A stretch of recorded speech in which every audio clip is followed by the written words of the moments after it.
I like to start reflecting on the refugee issue by thinking of the time 2001. I spent 15 months as the director of the Jesuit Refugee Service in East Timor. You might remember after events there in 1999, there was a lot of trauma and displacement in East Timor in those days. And I was privileged to direct a team of about 30 people.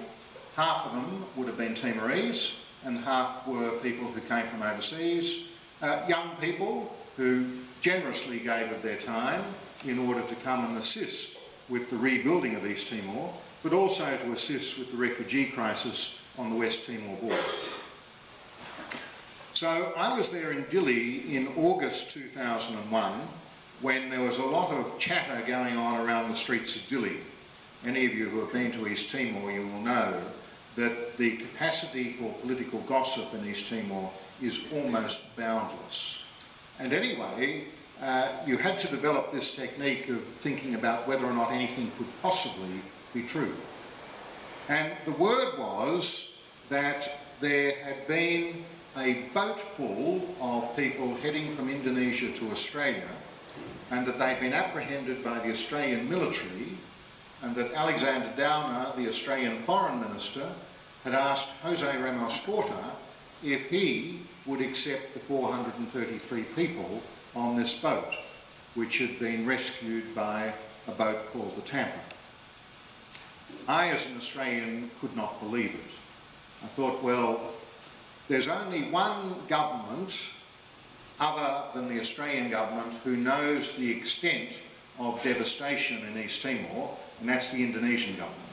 But putting the Indonesian government to one side, Australia knew intimately the extent of the destruction and of displacement in East Timor. Probably over a third of the Timorese population had been displaced across the border to West Timor and were in makeshift camps, or were internally displaced where their villages had been destroyed. So a population of 1 million, a third of whom at least were displaced. And here was Australia, the wealthy country next door, saying, oh look, we've got a dreadful problem, we've got 433 people we don't know what to do with, couldn't you just take them here in East Timor? The rumour was true. And Ramos Horta and his mates said things like this: well, Australia's been so good to us, and they've asked a favour of us, maybe it's time for us to return the favour. And so they were seriously considering this as a possibility. How would you have felt as an Australian if you'd heard that? I felt sick in the gut. I thought, how dare we do something like that to a country like East Timor at a time like this? Now, the idea probably would have gone ahead, except that the head of the UN in East Timor at the time was a fellow Sergio de Mello. Now, you might remember Sergio de Mello used to be the deputy head of the UNHCR, the United Nations High Commission for Refugees. After he'd been in East Timor, tragically, he then went and worked in Baghdad. And you might remember there in Iraq, there was the bombing of the UN headquarters, and one of the people who died tragically was Sergio de Mello. But Sergio de Mello, as head of the UN, having been deputy head of the UNHCR, basically said there is no way that East Timor is going to receive 433 people from Australia.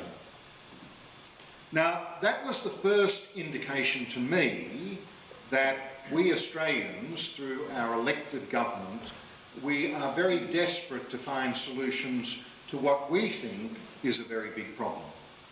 But you're sitting in a place like East Timor in the year 2001, it's a very piddly little problem, and you say, why can't you just fix it up for yourselves?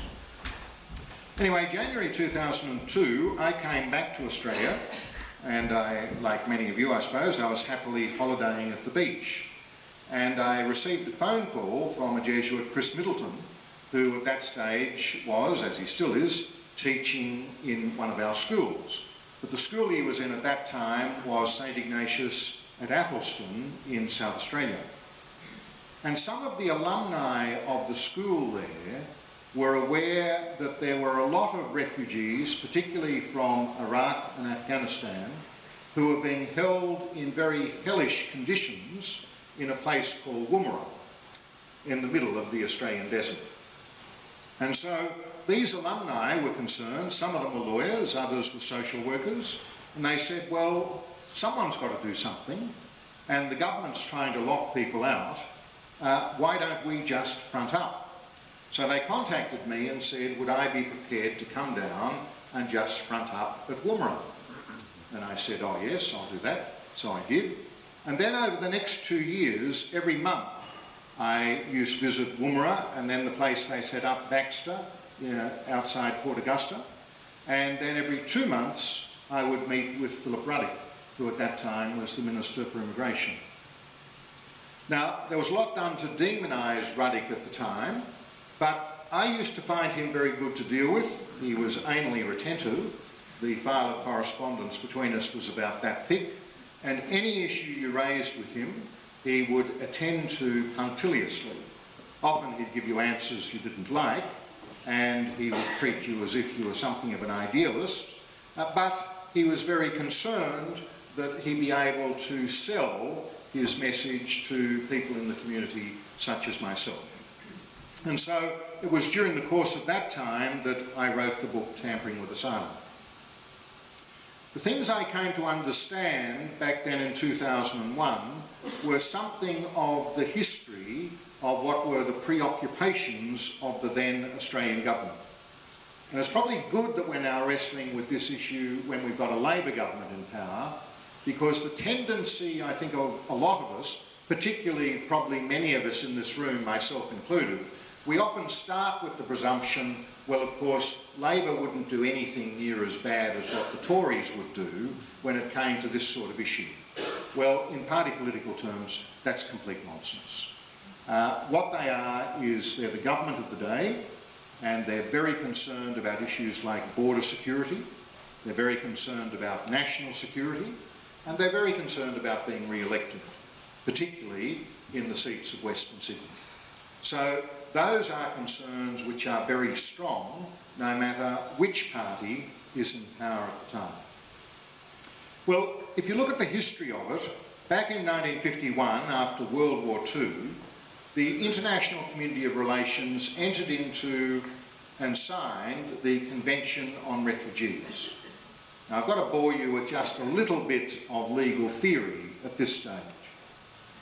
After World War II, the international community was very focused on the whole question of human rights. Everyone said, well, we don't want the Holocaust to happen again, and the absolute tragedies of World War II.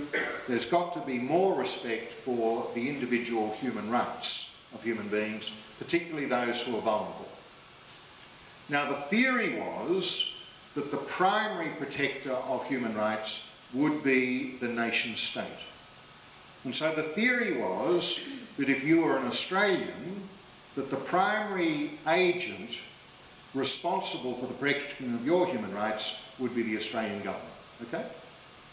Now, that being the theory, it was acknowledged that there had to be some special cooperative arrangement set up for the protection of those persons who would be fleeing persecution, particularly at the hands of their home governments.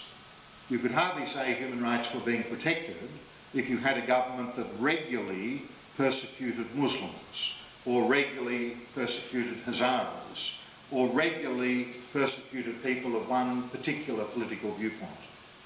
And so the thinking was, yes, the international community will not interfere with the sovereignty of a nation state, but the international community will take responsibility for those who are fleeing persecution because of one of the convention reasons, like religious belief, political affiliation, ethnic identity, or whatever.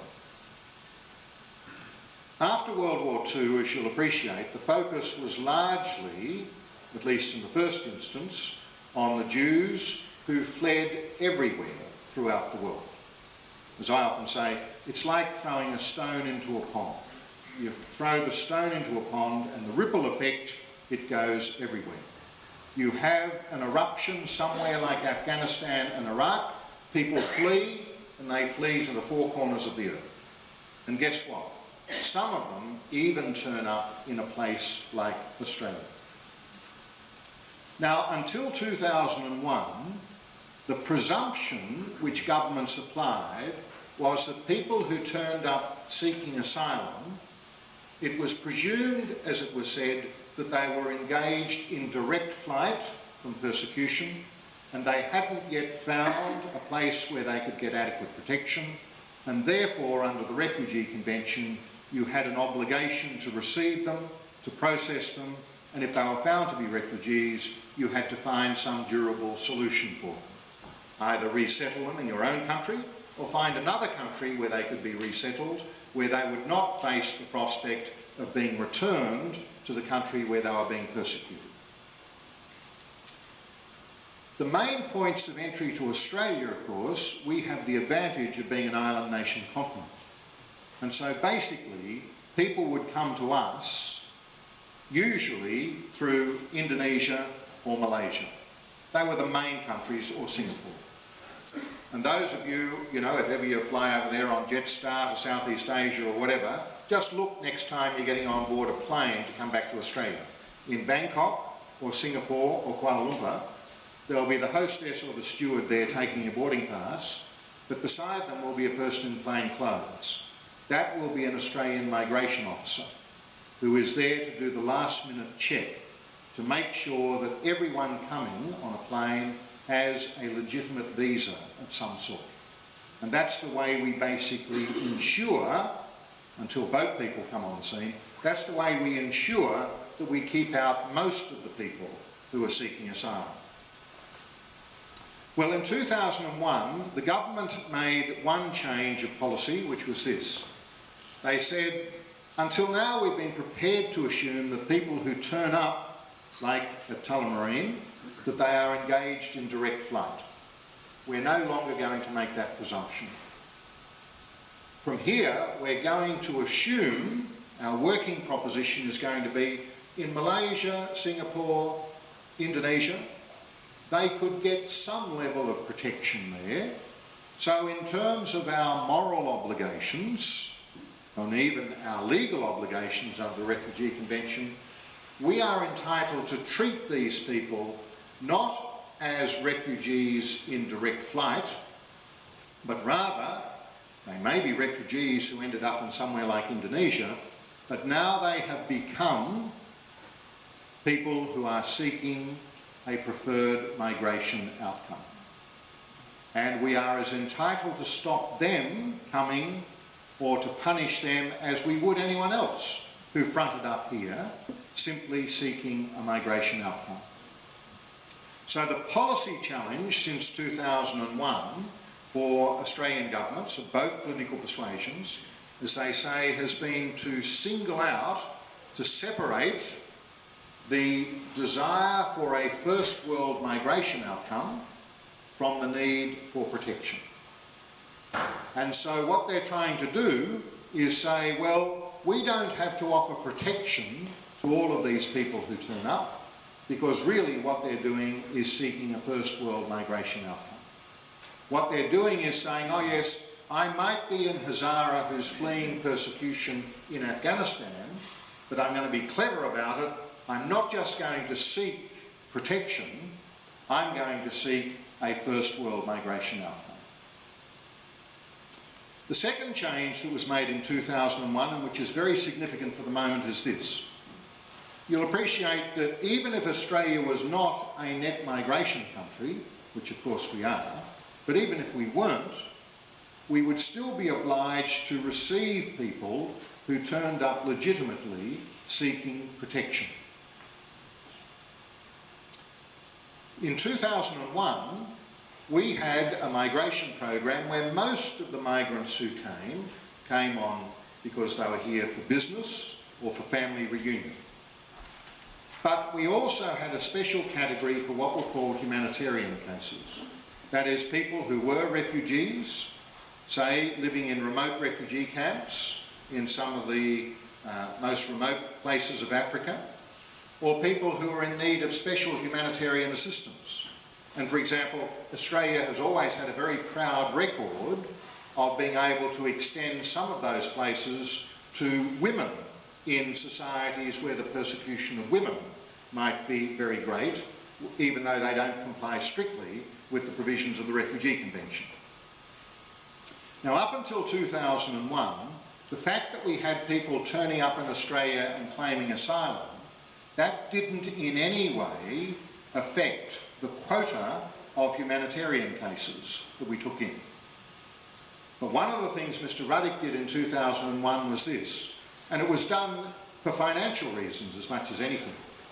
They said, well, look, it costs the government money, it costs taxpayers money to resettle anyone who turns up in Australia, at least in the first instance.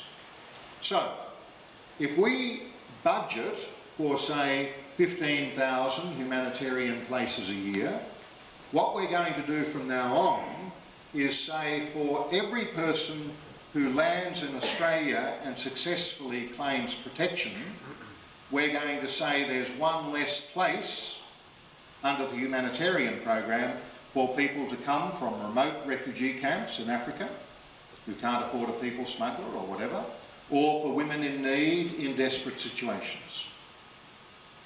And so what government did was to say, look, at any one time there may be 15, 20, 35 million people who are fleeing persecution or in desperate need. At most, we can take 15,000 a year. So what we've got to do is have some rationality in the system. And one way we think we're being more rational is to say we now create a nexus between the onshore and the offshore component. So for everyone who turns up onshore, there'll be one less place offshore. Well, you'll appreciate that started to change the moral calculus somewhat, with discussion about how you should treat boat people. Next thing to say about boat people. If you look at the people who turn up in Australia claiming protection, as I say, they fall into basically three categories. First, the ones who are least problematic are those who arrive by plane, so they flew in on QF7 this morning at Tomaree, and they arrived on a tourist visa or a business visa.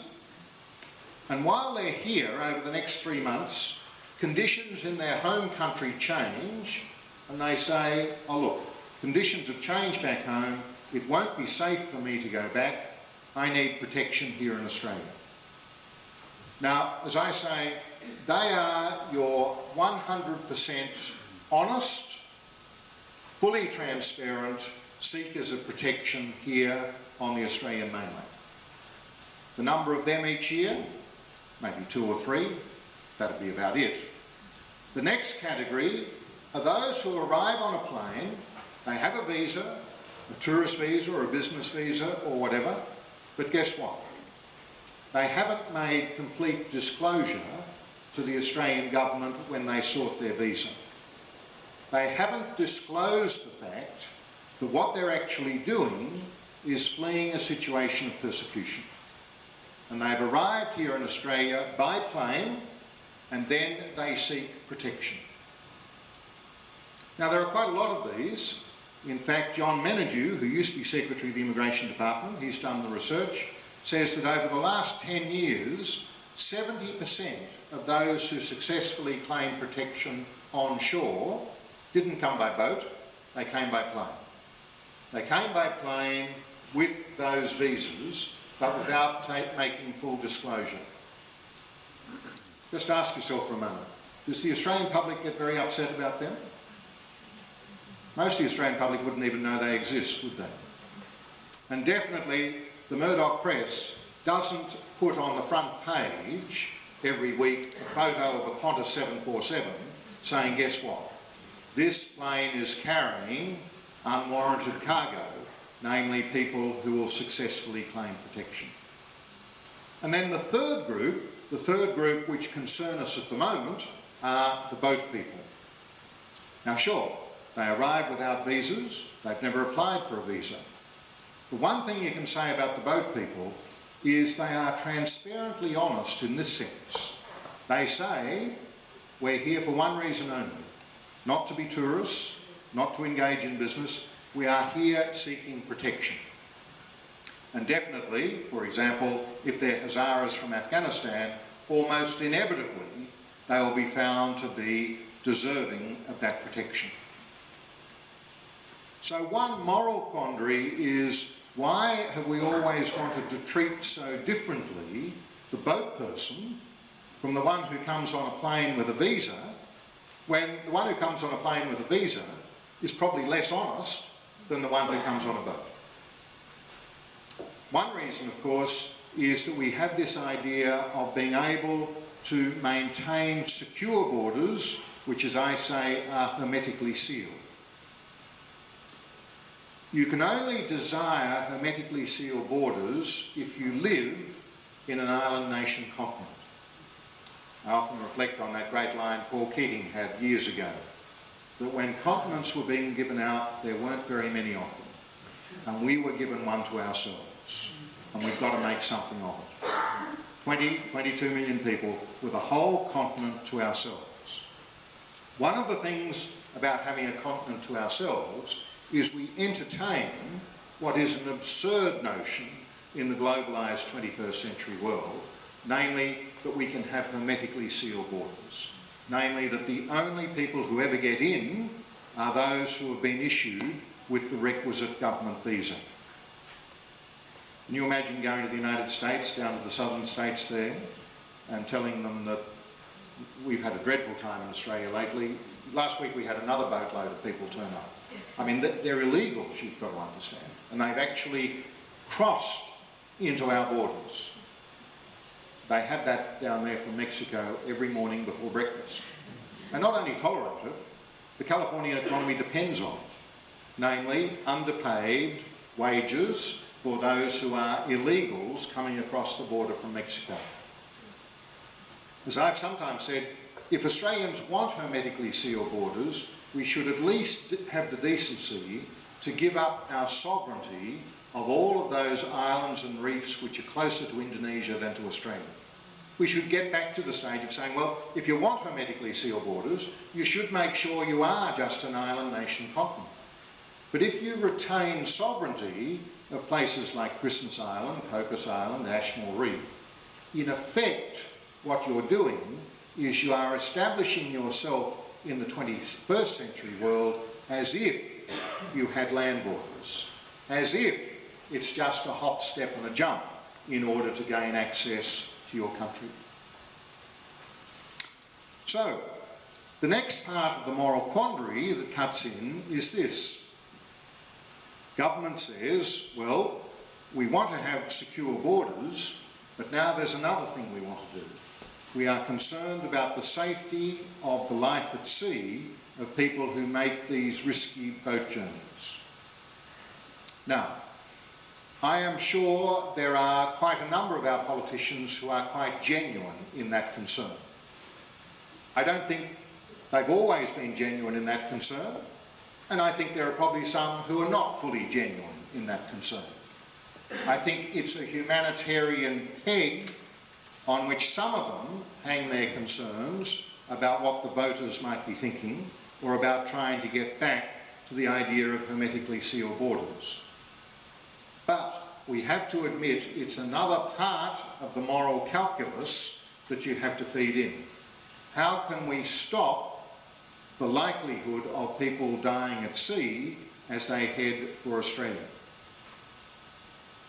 So, what are the options that have been on the table? Back in 2001, the Howard government came up with the so-called Pacific solution. The idea of the Pacific solution, it was based on a bluff, really. And the problem with the Pacific solution is, like all bluffs, it's unrepeatable. But let's look at the bluff in the first instance. The bluff was picking up the people, putting them on the Tampa, then transporting them to Nauru, and having a Prime Minister, John Howard, who had, you have to admit, he had a lot of credibility, and he was seen to be a man of his word So if he said, "You'll never get to Australia," the message went out, "Oh, you'll never get to Australia." So they're taken off to Nauru, having been told, "Don't bother heading for Australia, you'll never get there. You'll go to Nauru, and from there, wherever you end up eventually, you can be sure you won't end up in Australia." Well, what we know down the track is that most of those who went to Nauru who were found to be refugees ended up in Australia or New Zealand. Now, if you're fleeing from Iraq or Afghanistan, you're probably a bit like a Victorian. You don't follow rugby union all that much, and you're not very worried about which side of the Tasman you end up on, supporting the All Blacks or the Wallabies. New Zealand and Australia are the same to you. They're the same invitation or possibility of a first world migration outcome. So the problem with Nauru was that in the end, John Howard's bluff didn't work. People knew that you would be able eventually to get to Australia or New Zealand. The bluff may have been able to continue if the Labor government had kept it in place, but the thing is they didn't. And the question is now whether or not it can be put back in place so that it would work. Now, what we do know is that Andrew Metcalfe, who was the head of the Immigration Department, both during the Howard years and the Rudd years, he has told Parliament that Nauru won't work again. So someone like myself has said, well, ethically, you may be able to design something like the Pacific solution so that it's ethically acceptable, and I'll go into that, but in pragmatic terms, it won't work as a deterrent. So why would you do it? In ethical terms, what are your obligations? Your obligation is not to take everyone to Australia and give them a first world solution immediately, but you do have the obligation to house them humanely while their claims are processed. You do have an obligation to transparently process their claims, and then when their claims are determined and they're found to be refugees, then you do have an obligation to find a permanent solution for them. Now, it might be in Australia, it might be elsewhere. Who knows? Over time, you might be able to set up a regional agreement where, yes, a lot will come to Australia, but some might go to Vanuatu, some might stay in Nauru, some might go to Papua New Guinea. And that might decrease the attractiveness of putting yourself into that sort of system. But that was the Nauru option. So as I say, it may be possible to make it ethical, but I don't think it can ever work as a deterrent. You've then got the so-called Malaysia solution. But before coming to the Malaysia solution, I should just put in an extra bit of politics, and that was, you might remember that when Rudd was sacked and Julia Gillard became Prime Minister, she, almost immediately on being announced as Prime Minister, said that she was going to set up the Timor solution. Just ask yourself, you're fleeing from Sri Lanka or Afghanistan or Iraq, you end up in Java, you then catch the ferry to West Timor, and then you go overland into Timor, and you say, please put me in the Australian Regional Processing Centre. And if you're Timorese, most of you have got relatives who live in Darwin, you wouldn't mind being able to live in Australia at some stage, so you go along and say, oh look, could I go into that processing centre there too, please? Because I'd like to be able to migrate to Australia. But the worst thing of it was that the discussions on this had gone on with the Timorese government and not with the Indonesian government. As I say, it's the equivalent of if there'd been a regional issue that we were concerned with, and the Indonesian president said, look, we've been speaking to the Prime Minister of Vanuatu, and we're going to get to Canberra and talk to the Australian government in the near future. You'd just be treated as a complete joke. So the Timor solution showed just how ridiculous were the policy settings in Canberra on dealing with this issue. Well, then came the so-called Malaysia solution. Now, I've readily conceded I think Malaysia could work as a deterrent. I think it could work, stop the boats, and it's one of the issues I'd like you to focus on this afternoon. whether or not my ethical objections to it are just a bit too precious, a bit too Catholic, a bit too Jesuitical, or whatever. What's proposed with the Malaysia solution? With Malaysia, it's proposed that the first 800 who turn up in boats will be taken to Malaysia, where they'll be put at the end of the queue of people who are seeking asylum in Malaysia. Now on this, it's important for you to understand that UNHCR, the United Nations High Commissioner for Refugees, if you look up their figures, do you know how many people they have on their books in Indonesia who are of concern to them? Have a guess. I think it's about 4,619. In Malaysia, how many? 96,000. The critical thing about Malaysia is that you can put people at the end of a queue which is so long that they'll never be processed. So it's not offshore processing, as I say, it's offshore dumping. It's saying we will take these people to a country where there is no prospect that they will ever be processed, and therefore the message will go back to the people smugglers: you have no product to market because they'll never get to the top of the queue. The other thing about Malaysia is that its human rights record, they have about, I think, 2 million migrant workers there in Malaysia, 1 million of whom are illegals. And so what you've got is a regime where the protection of human rights of people who are illegals is very suspect indeed. And so for me, the quandary about Malaysia has been this, and I haven't been able to get a credible answer from anyone in Canberra about it, and I've asked them all. Namely, would you send kids to Malaysia, particularly unaccompanied minors? So take the case of the unaccompanied minor who turns up on a boat tomorrow in Australia. You say, am I going to send this kid to Malaysia at the end of a queue 96,000 long, in a country where there is no state guarantee or provision of education or health or whatever, but you say that, oh well, there's UNHCR and it looks after 100,000 people and this kid will just be one extra. How do you do that? I think it's immoral. I just don't think it's on. But the problem is this: if you don't send the kid to Malaysia, what's the next boatload of people who come to Australia? The boat will be full of unaccompanied minors. And the last thing you want is a boatload of 200 unaccompanied minors going down with people perishing at sea when they're children. So, Malaysia solution: send the kid to Malaysia. I think it's unprincipled. Don't send the kid to Malaysia. I think it's unworkable. So, what can possibly work?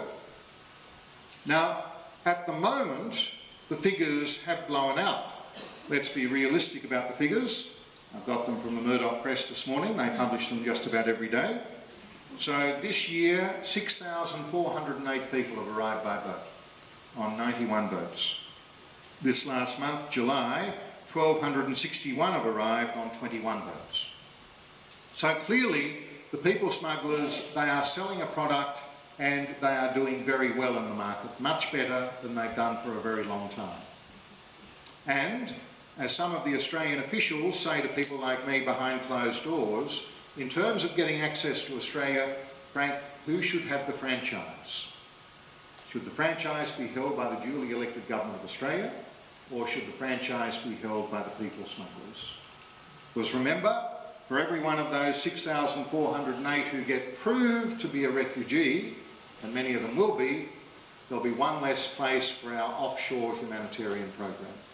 In fact, it's getting to the stage, they're predicting, this may be the first year when we won't be able to have an offshore humanitarian program at all, because all of the places may be taken by onshore protection applications which are successful.